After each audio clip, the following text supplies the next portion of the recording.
नमस्कार, मैं Arun Kumar Ojha, CM India TV और सीने आजकल न्यूज में आप सभी दर्शकों का स्वागत है। मैं अभी +2 एस.एन. लाल उच्च विद्यालय अखगांव संदेश भोजपुर बिहार में हूँ। यहाँ मेरे सामने शिक्षक जी हैं।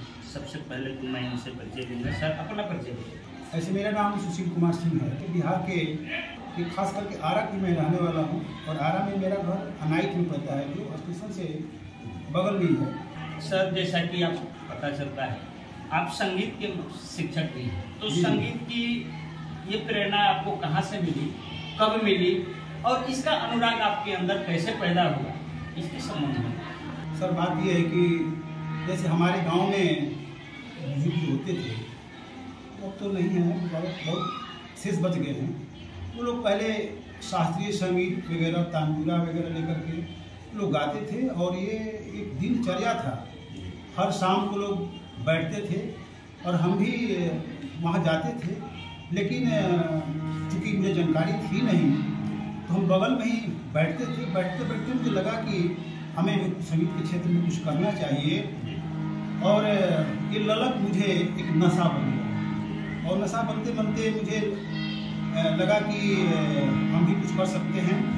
और लोगों को पहले मैंने गाने का प्रयास किया, तो मैं लोकगीत गाता था, लोगों को पसंद था और ऐसे करते करते मुझे उस शास्त्रीय संगीत का जो टीम था उसमें मुझे एंट्री मिल गई और उसमें पहले मैंने हारमोनियम बजाने का प्रयास किया।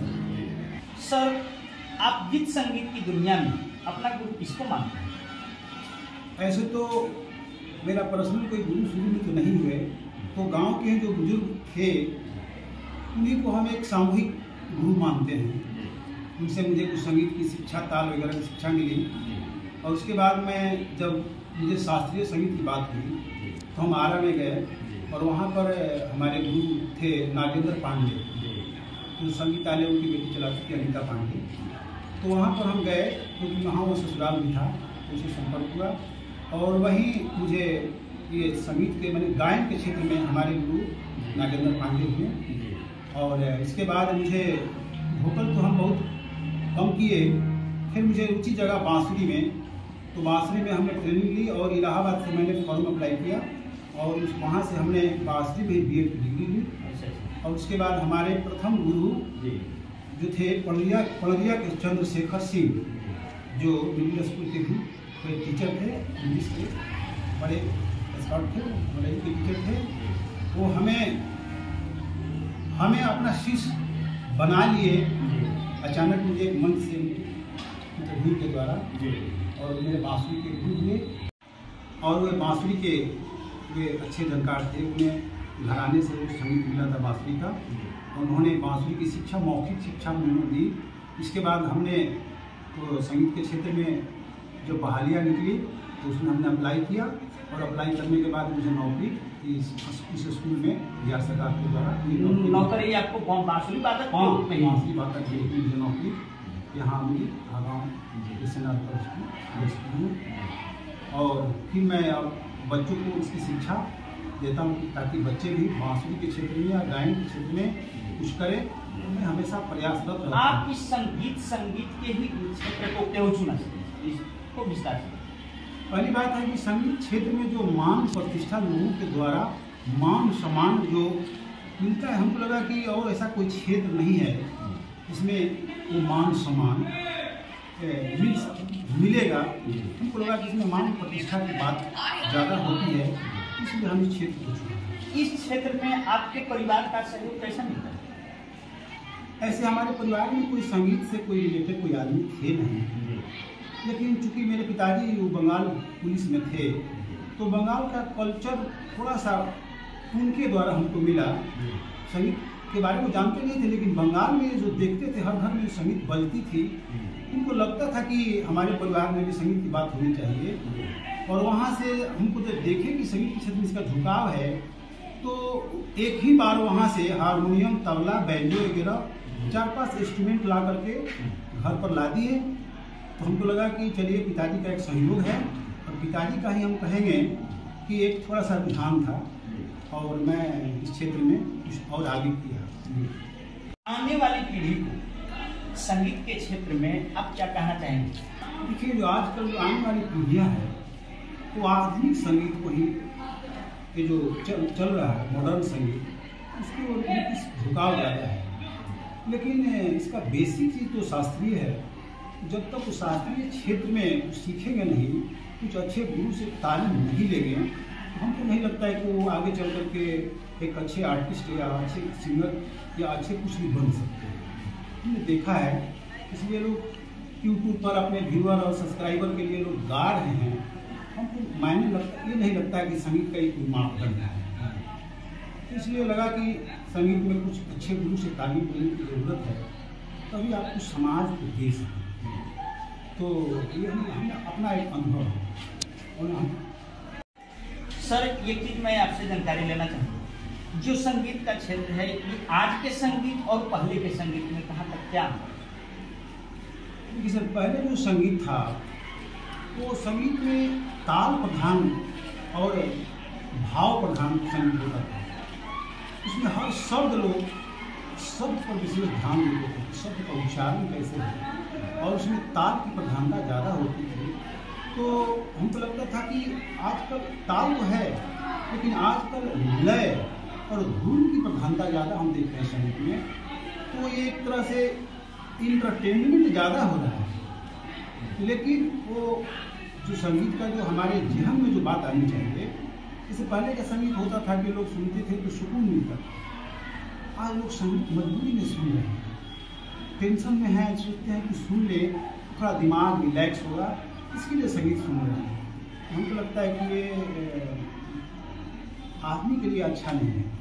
इसलिए संगीत भावनात्मक होनी चाहिए, संगीत से हमें कुछ ज्ञान मिलना चाहिए, मन को सुकून मिलना चाहिए, उस संगीत होनी चाहिए। आजकल बहुत बड़े बड़े साउंड लगा करके बहुत जोर की आवाज़ से लोग बजा रहे हैं, इस तरह से संगीत में एक प्रदूषण फैल रहा है। इस मानव जीवन में संगीत का कितना महत्व? मानव जीवन में संगीत का बहुत बड़ा महत्व है, क्योंकि संगीत से हम अपने मन को, आत्मा को और अपने विचार को भी हम बदल सकते हैं, अगर संगीत अच्छे रूप से तालीम देते हैं तब। तो उसे हमें जन कल्याण की भी भावना आती है संगीत से। और ये पहले तो संतुष्टि होती है, आत्मसंतुष्टि होने के बाद उसके बाद हम समाज को उसकी संतुष्टि देते हैं, तभी वो संगीत आपका माना जाएगा कि आपका परफेक्ट हो। आपके अलावे आपके परिवार में संगीत क्षेत्र में और कौन कौन? देखिए, ऐसे तो मान कर चलिए कि हमारे परिवार पूरा संगीतमय है, क्योंकि मेरी वाइफ भी गीत गाती हैं। कुछ महिलाएं जो गीत गाती हैं, तो वो भी शादी विवाह वगैरह जो भी लोग जैसे समाज में लोग गीत गाते हैं, इसमें मेरी वाइफ का भी सहयोग है गीत के माध्यम से। और देखते देखते और सुनते सुनते मेरा एक बेटा और एक बेटी इस क्षेत्र में, संगीत के क्षेत्र में उनका भी झुकाव हुआ। और बेटी का नाम रजनी शाक्या और बेटा का नाम ऋषिकेश मौर्य है। अच्छा। तो ये लोग भी संगीत के क्षेत्र में अभी अच्छा काम कर रहे हैं, और ये लोग भी प्रयाग संगीत समिति इलाहाबाद से ये BA कर चुके हैं, और ऐसे जनरल एजुकेशन ये लोग अभी MA में पढ़ रहे हैं। तो हमको लगता है कि मेरा अब संगीत का एक परिवार चलेगा, हो सकता है कि और आगे बढ़े, हो सकता है एक घराना बन सकता है। हम लोग लगे हैं प्रयासरत में कि मेरा एक अलग पहचान हो सके। सर, अंत में आप गायक के साथ बांसुरी वादक भी हैं, हम आपसे ये गायन और वादन दोनों का थोड़ा सा दो लाइन हमारे CM इंडिया TV के माध्यम से हमारे पब्लिक के लिए कुछ हो। हाँ, तो चलिए सर, बांसुरी तो मेरा सब्जेक्ट ही है। तो बांसुरी में जैसे बांसुरी में भी क्लासिकल बांसुरी होती है, और ख़ास करके लोग बांसुरी के स्पेशल धुन जो होते हैं फिल्म में बजाया गया है। तो मैं चाहूँगा कि आपका फिल्म का वो धुन, चर्चित धुन, कोई एक आपको हम सुना दें। तो ये बहुत ही पुराना सॉन्ग, हीरो टोन भी कहा जाता है, हीरो टोन। तो ये बहुत चर्चित सॉन्ग था, एक समय था कि फिल्म बहुत चर्चा थी। तो मैं चाहूँगा उस धुन को आपको सुना दें।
बांसुरी वादक को बहुत अच्छा रहा, बांसुरी का हमने सुना।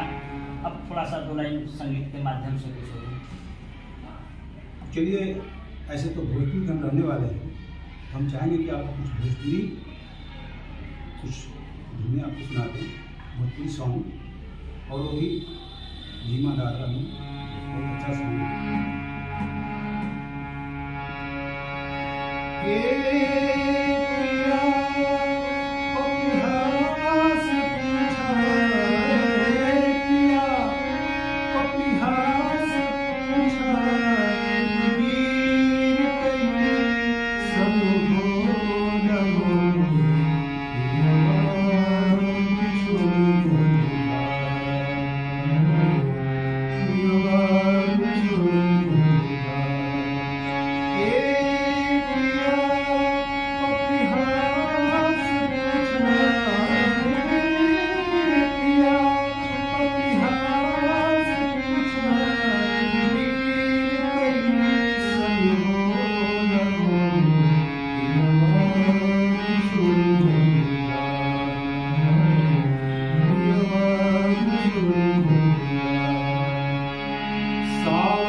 तो बहुत बहुत धन्यवाद सर, आपके संगीत को सुनकर बहुत अच्छा लगा।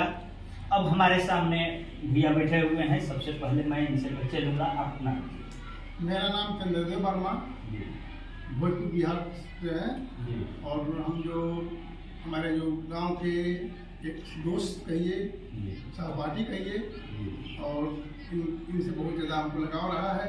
और इनको आप कैसे जानते हैं?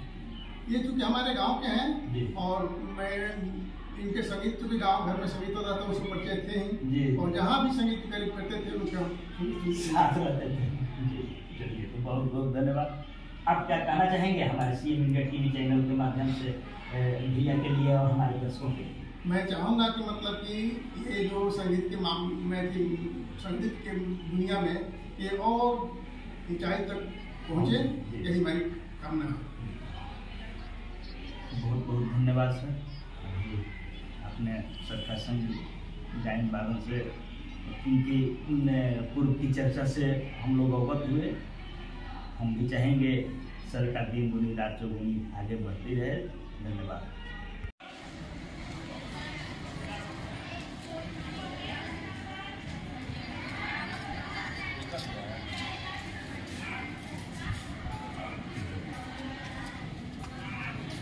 मैडम जी के भी ले लें, जैसे हो जाए।